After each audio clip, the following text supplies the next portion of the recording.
Olá pessoal, estamos aqui hoje para mais uma roda de conhecimento, um tema muito relevante para a área de assistência social, né?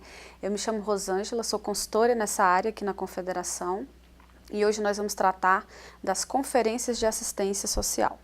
Como forma de orientar os gestores e técnicos municipais, nossa equipe de assistência social aqui da Confederação organizou um material que está disponível em nosso site, nota técnica número 18 de 2017, que tem como tema as conferências de assistência social. Aqui, para orientar os gestores nessa roda de conhecimento, nós elencamos algumas normativas que podem orientá-los no processo de organização da conferência e no processo de execução, né, tanto em relação ao chamamento como em relação à construção dos debates, né, da sua etapa municipal da Conferência de Assistência. Então, nós podemos destacar alguns informes do Conselho Nacional de Assistência Social, que é o órgão competente por distribuir, né, socializar as informações em relação ao processo conferencial. Nós podemos destacar como um dos mais importantes documentos o informe número 2, que vai trazer todo um detalhamento em relação ao tema da conferência e aos seus eixos de debate também. Como tema central para essa 11ª Conferência Nacional de Assistência Social, nós temos garantia dos direitos no fortalecimento do SUAS. É um tema extremamente atual, né, dada a conjuntura que existe em torno das políticas sociais. Então, as conferências de assistência vem com uma responsabilidade muito grande de discutir junto aos seus trabalhadores, aos seus usuários, a garantia de direitos dentro desse sistema e o seu fortalecimento. Então, a conferência ela é convocada pelo poder público, no caso, o prefeito municipal vai convocar a conferência, o Conselho Municipal de Assistência Social é responsável por organizar toda a conferência, né? Desde o convite, a divulgação. Então, é um espaço extremamente democrático e que tem um caráter muito propositivo, claro, além de avaliativo também. Porque a conferência, quando traz para o seu espaço, né, a população e os seus usuários, de modo geral, com certeza eles vão avaliar a oferta dos serviços socioassistenciais ali ofertados nos Centros de Referência de Assistência Social, os CRAS e CREAS. Então, a população vai, com certeza, opinar sobre a estrutura, sobre a oferta do serviço e tudo mais. Então, tem esse caráter avaliativo também, porque a conferência, ela, como o próprio nome já diz, está aí para conferir também, né, a execução da sua política em loco, no caso a de assistência social, e propor, né, alterações, mudanças, né, avanços, porque tem esse caráter deliberativo. Então, nós temos o tema principal já definido, né? A partir daí, nós temos um calendário a ser cumprido, em decorrência das etapas da conferência. Então, nós temos um período para as conferências municipais, né, de 10 de abril, que iniciou aí no mês de abril e vai até dia 31 de julho agora. Então, já a maioria dos municípios já estão no processo de finalização. Em seguida, nós temos a etapa estadual, que vai de 12 de agosto a 20 de outubro. Para daí, de posse de todas essas informações, deliberações vindas dessas duas etapas, né, construirmos a Conferência Nacional, que vai ocorrer aqui em Brasília, de 5 a 8 de dezembro. Então, mais uma resolução aí, onde se estabelece esse período, essas etapas, né, a resolução número 23 do Conselho Nacional de Assistência Social, né, do ano de 2016. Então, temos as 3 etapas com o calendário bem definido. Então, os municípios já estão aí nesse processo de finalização. Diante desse eixo, né, para a gente entender como surgiu esse eixo, garantia dos direitos no fortalecimento do SUAS, esse eixo norteador. Ele vem também com uma proposta, claro, obviamente, de fortalecer o nosso Sistema Único de Assistência Social, né, como uma política, a política de assistência social como uma política pública, garantidora de direitos, né, a quem dela necessitar, mas ela também traz uma proposta de resgate do Plano Decenal de Assistência Social, que tem a vigência de 2016 para 2026. Então, precisamos fazer um resgate, né, desse Plano Decenal junto ao processo conferencial, né? Tanto o eixo norteador quanto os demais eixos de debate que nós vamos apresentar logo em seguida. Então, é necessário que você, gestor, conselheiro, técnico municipal, dê uma olhadinha nesse plano decenal. Então, para resgatar, nós temos a resolução número 7, de 18 de maio de 2016, que estabelece aí o plano decenal. E vai contribuir, sem dúvida, para o debate, né, da sua conferência municipal e conferência estadual. Então, algumas recomendações básicas, né, algumas dicas que a Confederação dá para vocês nesse processo da conferência é: divulgue bastante o processo, né, o evento, a data, o local, garanta acessibilidade à sua população que é portadora de alguma deficiência, explique bem os eixos durante o debate, realize etapas de pré-conferência. Então você pode, dentro do seu centro de referência de assistência social, o CRAS ou o CREAS, realizar, né, a etapa de pré-conferência com os trabalhadores do SUAS. No âmbito das reuniões do Conselho Municipal de Assistência Social, vocês também podem, né, elaborar uma pré-conferência, já trabalhando o tema. Isso é muito importante, é uma dica da Confederação, porque os eixos, os 4 eixos, né, centrais do debate da conferência são temas delicados, por vezes não populares. Então a gente precisa desmistificar alguns conceitos, alguns termos mais elaborados. Então, para a população ter acesso e conseguir participar, né, de forma real, né, que tenha sua autonomia, sua participação garantida, é preciso trabalhar, né, e decifrar alguns eixos para garantir aí um pleno entendimento e, consequentemente, uma participação positiva na conferência, para que saiam delas, né, deliberações que reflitam a realidade do seu município, a demanda da sua população, porque vocês não podem perder de vista a etapa estadual e a etapa nacional. Então é importante, ficam aí algumas dicas para os organizadores da conferência. Então, falando um pouquinho dos eixos, né, que estão sendo debatidos pelos municípios, e vamos debater aqui também em Brasília, na etapa nacional. Então, os 4 eixos dessa 11ª Conferência Nacional. Eixo número 1, a proteção social não contributiva e o princípio da equidade como paradigma para a gestão dos direitos socioassistenciais. Então, vocês percebem a importância dessas dicas que nós demos anteriormente. Então, são eixos profundos, né, complexos. Até eles precisam realmente ser profundos, porque nós estamos falando de uma política pública, né, que está aí há anos trabalhando em conjunto com outras áreas, educação, saúde, com a pauta da criança e do adolescente, com do idoso, com a questão de gênero. Então é muito importante socializar isso. O eixo número 2, gestão democrática e o controle social. Então, o lugar da sociedade civil no SUAS.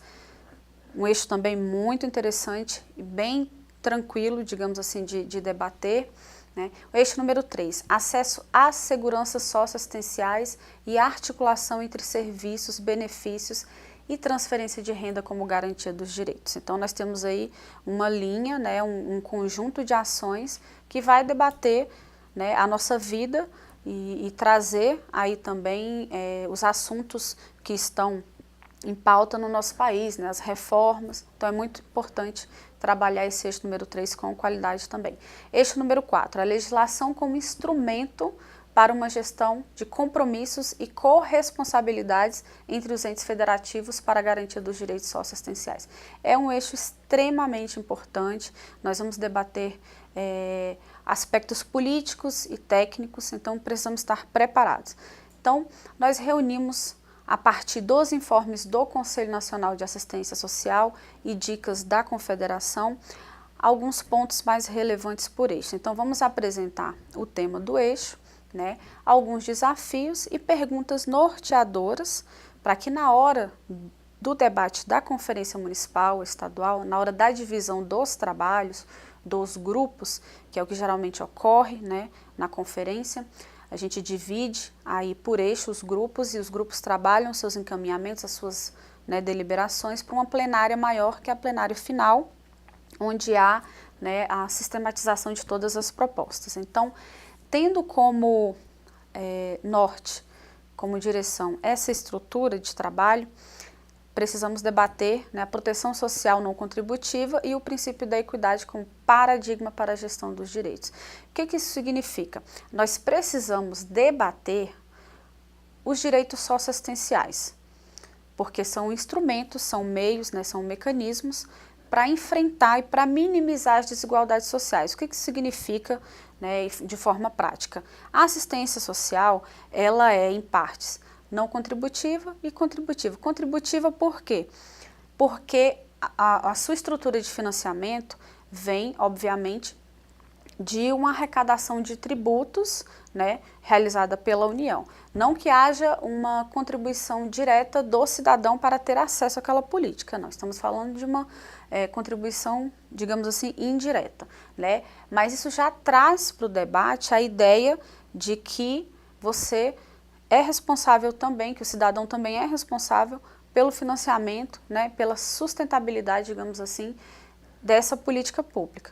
Então, já traz a ideia da autonomia, da necessidade de fortalecer. Então, quando nós estamos falando de uma política pública para minimizar desigualdades sociais, a gente entende a assistência social como um instrumento de luta e de garantia de direitos dentro, né, desse contexto. Então, alguns desafios frente a esse eixo. Como garantir o acesso à assistência social? Então, podemos trazer aí para o centro do debate também a questão do programa Bolsa Família, da revisão cadastral. Então, como garantir que as pessoas que demandam esses serviços, esses programas, tenham acesso? Então, é preciso debater junto aos trabalhadores, aos usuários, né, aos conselheiros, à população de modo geral, né, estratégias para se fortalecer a assistência social como uma política pública que vai garantir acesso a direitos, né? Então, também seguindo essa lógica do programa Bolsa Família, só como exemplo, a questão do fomento à intersetorialidade entre as políticas públicas, né? Principalmente assistência social, saúde e educação. Porque é muito comum no dia a dia do município, né, da pequena cidade, da gestão, quando há falhas na garantia de acesso a direitos básicos, né, a serviços, como a saúde e a educação, transferir-se a demanda para a política de assistência social. E aí vem aquela necessidade de um trabalho conjunto. Então, tendo em mente essa lógica do programa Bolsa Família, por exemplo, ele, de forma direta e indireta, garante que o seu usuário acesse as demais políticas. Então, já há uma perspectiva de trabalho intersetorial. Então, como fomentar isso para além dessas duas políticas, por exemplo? É necessário estimular esse debate junto aos trabalhadores, né, e aos conselheiros. Assegurar a vinculação do BPC ao salário mínimo é um grande desafio, né, até por conta dessa nova roupagem que o benefício de prestação continuada, o BPC, ganhou. Então, socializar junto à população essas novidades, né? Outro ponto que é um desafio frente à política de assistência social, que também está relacionado aos demais eixos, a garantia e a segurança de renda como uma estratégia de enfrentamento às situações de pobreza. Então, aí a gente já começa a entrar um pouquinho no outro eixo quando falamos da questão das seguranças socioassistenciais. Então, são desafios que precisam ser enfrentados e a gente consegue socializar, trabalhar esse tema quando a gente traz para o âmbito da conferência, da plenária, algumas perguntas norteadoras. Naquele documento que falamos anteriormente, dos informes do CNAS, do Conselho Nacional, existe uma série de perguntas norteadoras, né, como sugestão para vocês, né, gestores e técnicos, mas obviamente que não vai se limitar só a este documento. O município ele tem autonomia, tem liberdade para propor também outras perguntas, até para socializar, popularizar, digamos assim, o tema junto, né, aos participantes da conferência. Aqui eu destaquei, né, duas perguntas, né, com foco aqui, por exemplo, quando falamos do eixo 1, dessa questão de se fortalecer o SUAS, né, a política de assistência social, então precisamos pensar de que forma essas reformas propostas para as políticas de previdência social e trabalho podem impactar na oferta e na demanda da assistência social. Então, será que essas reformas podem trazer um aumento de demanda. Então, é necessário discutir, né, a viabilidade, obviamente, dessas reformas, para que a população se posicione, mas também para que a política possa estar preparada, né, para uma alteração, para uma grande mudança, porque com certeza pode demandar aí mais dos serviços socioassistenciais, né? Então pensar que estratégias, né, que mecanismos nós podemos fortalecer para minimizar o impacto dessas mudanças, dessas grandes mudanças políticas que nosso país pode viver, né? Em relação ao eixo 2, gestão democrática e controle social, o lugar da sociedade civil no SUAS. Particularmente, eu acho um dos eixos mais interessantes de se debater, extremamente democrático, né, mais fácil até de se trabalhar aí junto à população, mas não menos importante, porque quem trabalha com política pública, principalmente que tem como premissa dentro da sua estrutura a participação social e o controle social como há no Sistema Único de Assistência Social, é um grande desafio mobilizar, sensibilizar a população. Então, muitos municípios que estão aí com nova gestão estão passando por dificuldades para construir, para organizar os seus conselhos, não só na área da assistência, né, área de criança e adolescente, enfim, qualquer outra área. Então, mobilizar, a gente precisa pensar qual o lugar da sociedade civil dentro do Sistema Único. Diante disso, já sabemos que é um lugar central, porque o usuário, ele também é um dos grandes centros desse debate, dessa conferência, é o usuário da política de assistência social. Ele tem plena capacidade de fazer uma avaliação do serviço, da estrutura que ele tem acesso ali quando ele demanda, né, dos serviços assistenciais, inclusive também do local onde é ofertado esse serviço e realmente atende, né, a demanda da realidade dele em relação ao local, acesso é distante, não é? Como é que está a equipe sai do seu, digamos assim, quadrado de trabalho, do seu local e vai para o campo, né, vai para o bairro, tudo isso. Então, o usuário, ele tem plena consciência, é um ator extremamente importante para esse processo de avaliação e de proposição que é a conferência.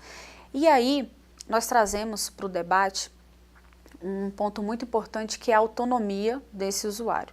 Então, a gente precisa, como técnico, como gestor, né, abraçar e cumprir a responsabilidade, né, de trabalhar a autonomia junto a esse usuário. Então, no âmbito do Conselho Municipal, por exemplo, garantir a rotatividade, que é um desafio, mas garantir a rotatividade na presidência desse conselho, né?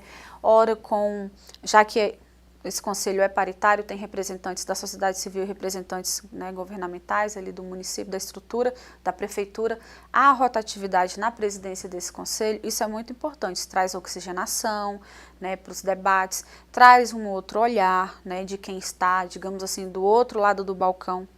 Então é muito importante pensar nisso. É um desafio, né? Frente a esse eixo a gente precisa pensar nisso. Outro grande desafio, a articulação do Conselho de Assistência Social, né, junto a outros conselhos. E aí a gente sempre traz saúde, educação, mas tem a criança e adolescente, né, os conselhos de defesa de direitos de modo geral. Então é muito importante pensar de que forma esses conselhos e essas políticas estão articulados. Dá para a gente perceber que há aí uma relação com o eixo, né, anterior, o eixo número 1, quando a gente fala de intersetorialidade, né, do trabalho em rede. Então, é muito comum nos municípios a existência da Casa dos Conselhos, por exemplo. Mas, da mesma forma que é comum ter essa estrutura, é comum que, apesar de estarem ali no mesmo local, as reuniões não sejam conjuntas, né, que não há uma agenda comum. Então, a gente precisa superar isso, é um grande desafio.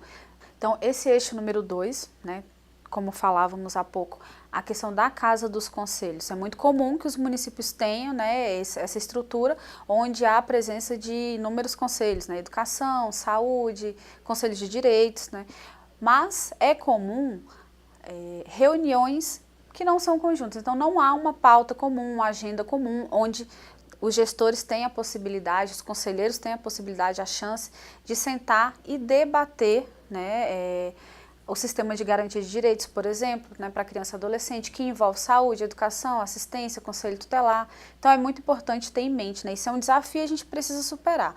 E a gente consegue perceber, diante desse desafio e desse eixo, uma relação com os demais eixos. A gente vai observar isso no eixo número 3, no eixo número 4.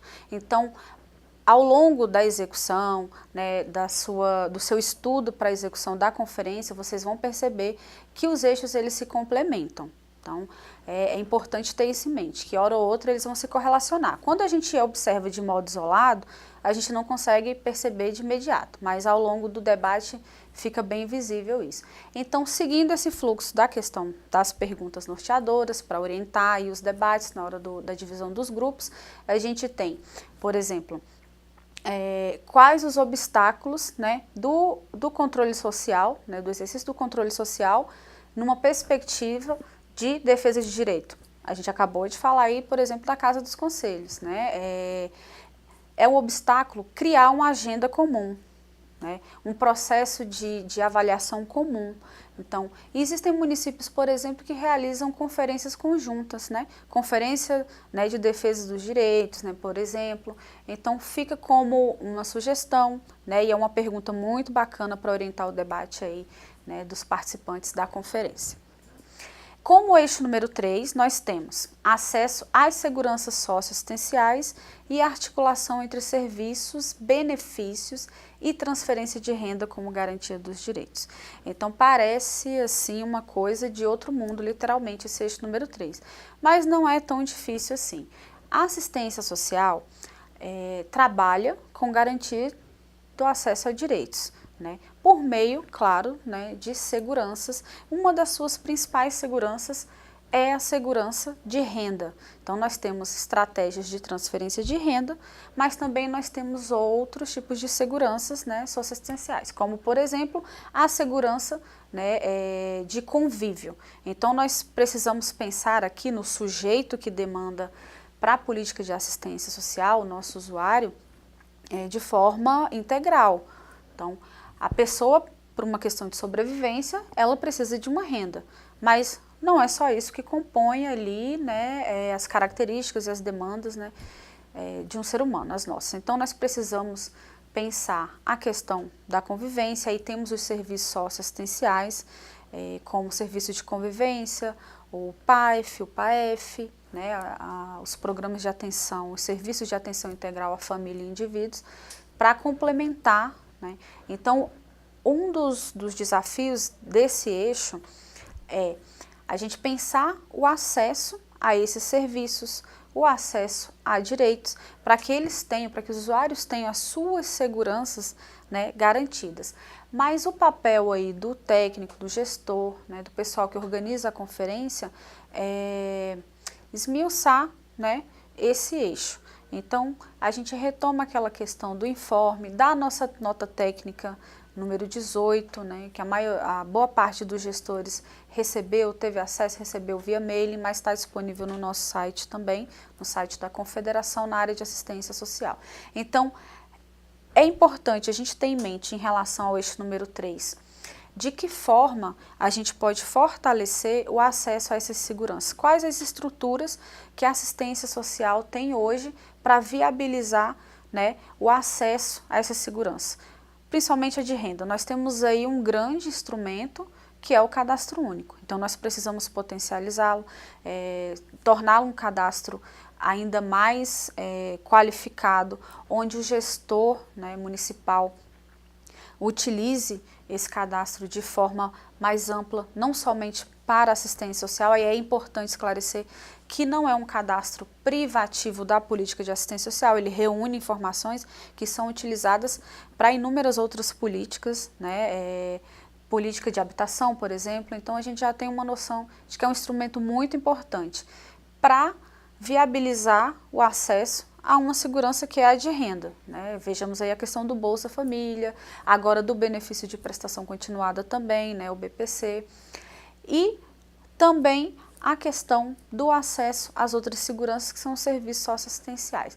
Aí, como forma de orientar o debate, né, e fortalecer, discutir aí quais são os desafios, nós temos De que forma a gente pode pensar o fortalecimento da atuação, falei atualização. Deixa eu voltar. Pode voltar um pouquinho? Pode começar, né, dos desafios.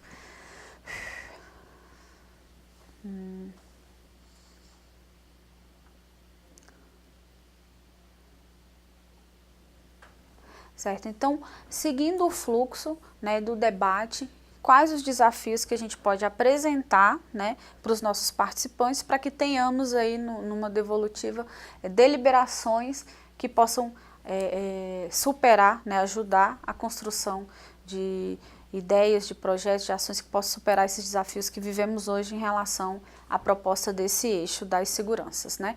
Por exemplo, como podemos fortalecer a atuação da política de assistência social para a redução das desigualdades? Então, como podemos promover o acesso da população aos serviços socioassistenciais, a questão da segurança de renda, né? Nós temos aí que observar, por exemplo, em relação à renda, o processo de revisão cadastral do Bolsa. Será que ele está sendo bem divulgado no seu município quando chega essa etapa, para que garanta que aquele usuário, né, do programa não perca, né, não saia dele por uma falta de comunicação, de atualização de uma informação simples que ele poderia ter tido acesso. Então são desafios e já são ideias para que a gente possa minimizar, né, essa realidade. Outro grande desafio, que aí é em relação a várias políticas sociais, né, várias políticas públicas, é a questão da intersetorialidade. Como fortalecer isso como estratégia de aprimoramento da gestão.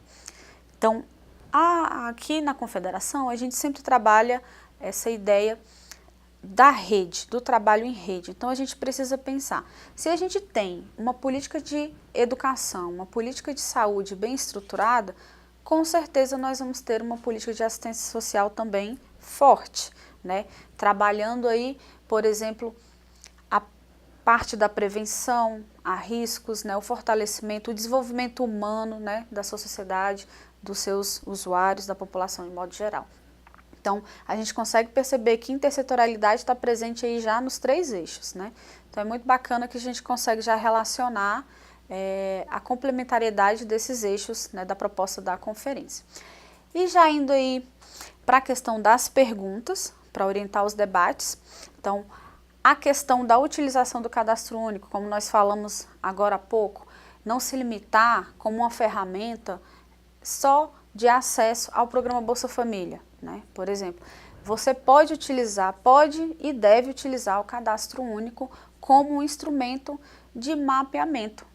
Quando você vai realizar o seu planejamento aí no município, seja na área da assistência, na área da habitação, na área da saúde, você pode e deve utilizar o cadastro como base de informação. Ali você vai conseguir ter acesso às áreas de pobreza do seu município, quais são os bairros mais vulneráveis, você vai ter acesso a um perfil socioeconômico da sua população, então você pode pensar as ações do município em várias outras políticas públicas. Será que isso está ocorrendo? Será que o gestor, né, das outras áreas, né, das outras políticas, sabe dessa possibilidade de utilização do cadastro único? Então a conferência também é um espaço para a gente ampliar e apresentar essa ferramenta para as demais políticas e aí construir, né, uma gestão integrada, né, que realmente põe em prática aí a questão da intersetorialidade. Então fica como uma dica também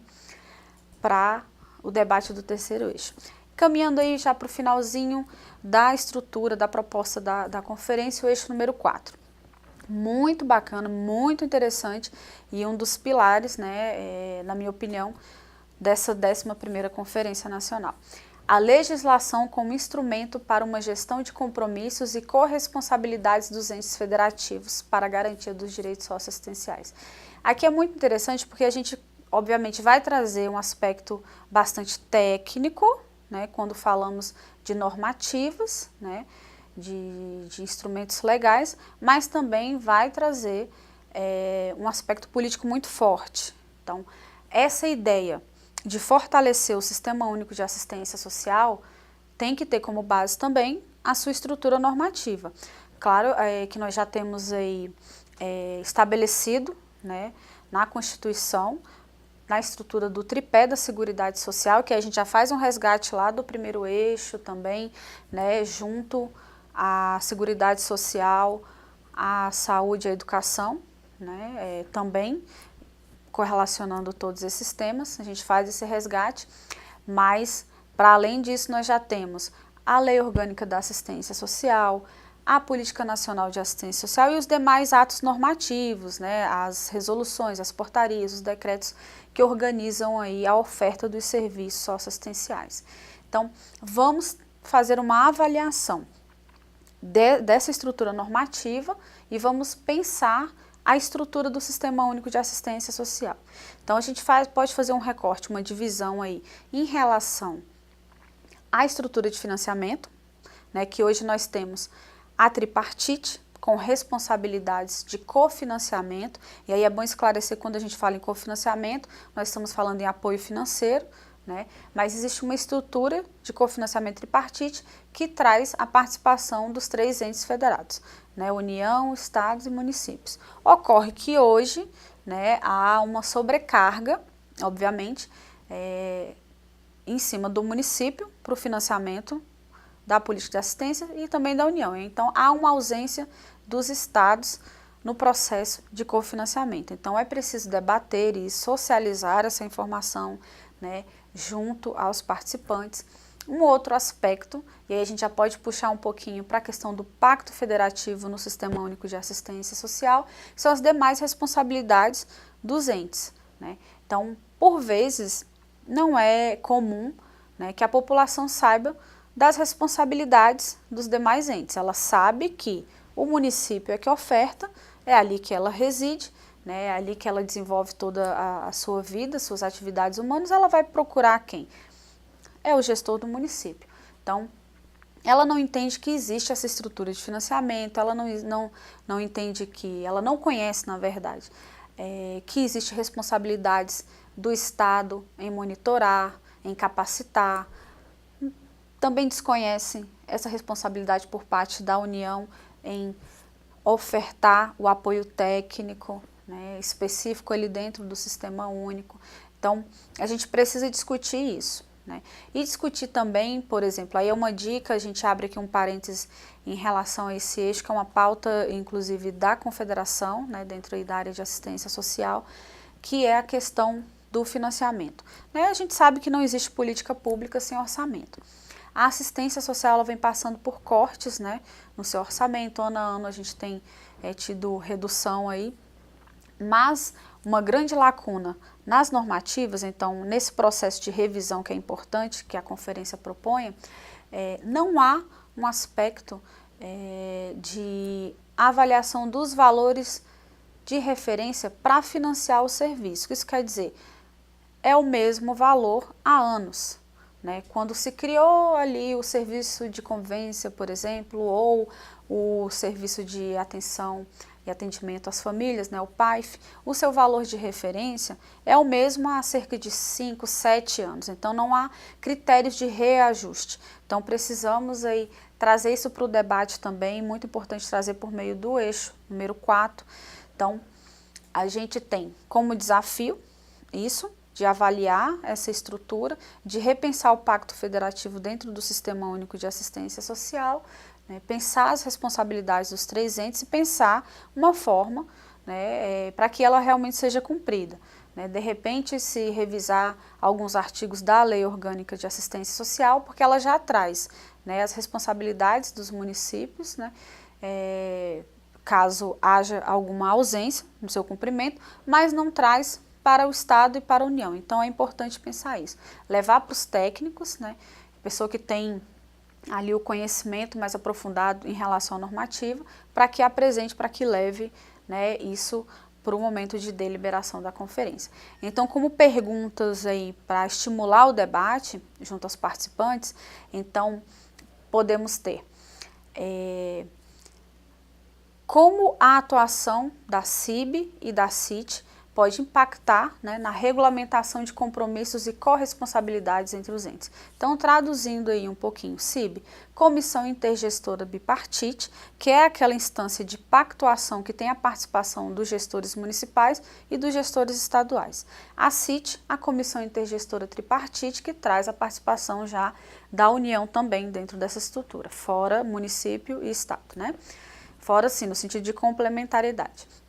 Então, é um espaço de deliberação, um espaço de pactuação e de debate muito intenso. Então, já pode ser levado para isso aí, para esse espaço, né, alternativas de revisão. Caso isso não chegue, por exemplo, numa plenária maior, como deliberação de uma conferência nacional, nada impede que ao longo do exercício, né, de 2017 ou 2018, os gestores municipais levem para essas instâncias de pactuação essa necessidade, né, de revisar as normativas, né, por exemplo, há em curso novos programas aí sendo ofertados no âmbito da assistência social, né, para os gestores municipais. O gestor, por vezes, faz a adesão ao programa, mas ao longo do tempo da sua execução ele repensa e vem com a necessidade de devolver este programa. As normativas não trazem, por exemplo, essa orientação. Então, são perguntas, são questionamentos que devem ser levados para essa instância de pactuação, principalmente a tripartite, né, que tem aí já a presença também da União. Então, são algumas perguntas, né, que ficam para orientar, ficam como sugestão, mas você, município, né, você, gestor, tem autonomia para propor muito mais, né? Então, já encaminhando para o finalzinho, pensar a parte das deliberações, né? O que vocês, participantes, né, técnicos, vão encaminhar. Existe um limite de deliberações. Do município para o próprio município, obviamente, que existe aí uma possibilidade muito maior, cerca de 10 deliberações, né? Por exemplo, há de se tomar o cuidado de não criar muitas deliberações que vocês não possam monitorar, porque, como falamos no início, conferência é um processo, né, de avaliar também o que foi feito, né, no âmbito da execução dessa política. Então, já para o próximo ano ou para outra conferência, a população pode cobrar, e aí? As nossas deliberações da conferência passada, né, o que foi tomado de decisão, o que aconteceu, cadê o feedback disso aí? Então, há de se tomar cuidado, tem que ser feito com qualidade. Deliberações coerentes e que possam ser monitoradas, né, avaliadas para que vocês possam dar um feedback para a população, para o usuário que demandou aquilo ali. E para o profissional também, obviamente, né, porque os eixos trazem o usuário como centro, mas também trazem o profissional, né? Então, ele também tem ali suas demandas. Aqui, quando nós falamos do plano decenal, nós fazemos uma relação também com o pacto de aprimoramento. Então, a quantidade de deliberações que o seu município pode, né, propor para a etapa estadual já foi estabelecida e está lá naqueles informes do CNAS. Né? O número 2, por exemplo, muito importante. Então, cada estado, né, a partir da sua colocação dentro do cumprimento das metas, né, tanto do plano decenal, pacto de aprimoramento, eles têm um limite. Vamos dar um exemplo. Estado de Minas Gerais. Ele pode deliberar, os municípios ali do estado de Minas podem deliberar até 2 propostas para a etapa estadual. Então, é importante que vocês fiquem atentos a isso, para que chegue ali com um documento, né, bem organizado, com propostas, né, coerentes, para que não haja uma devolutiva e que vocês possam dar seguimento para a etapa estadual e, consequentemente, para a etapa nacional. Então, fiquem de olho, né, no informe número 2 do Conselho Nacional, na nota técnica da Confederação, da área de assistência, nota técnica número 18, está disponível para qualquer pessoa que deseje acessá-la, né. Então, algumas dicas aí em relação às deliberações. Então, pessoal, essas foram algumas dicas, né, que a Confederação reuniu para vocês, a partir dos informes, a partir das nossas pesquisas, né. Espero que tenhamos contribuído aí para sanar algumas dúvidas, e caso ainda tenham algumas ou queiram sugerir alguma coisa em relação à construção, ao aprimoramento deste documento, né, desse nosso momento de debate, vocês podem entrar em contato conosco, né, por e-mail, né, pelo a.social@cnm.org.br. Temos também o nosso telefone, né, DDD 61 2101 6075, né, Thalita e eu estamos aqui à disposição de vocês para aprimorarmos aí o trabalho e a nossa troca de informações. Muito obrigada e até a próxima.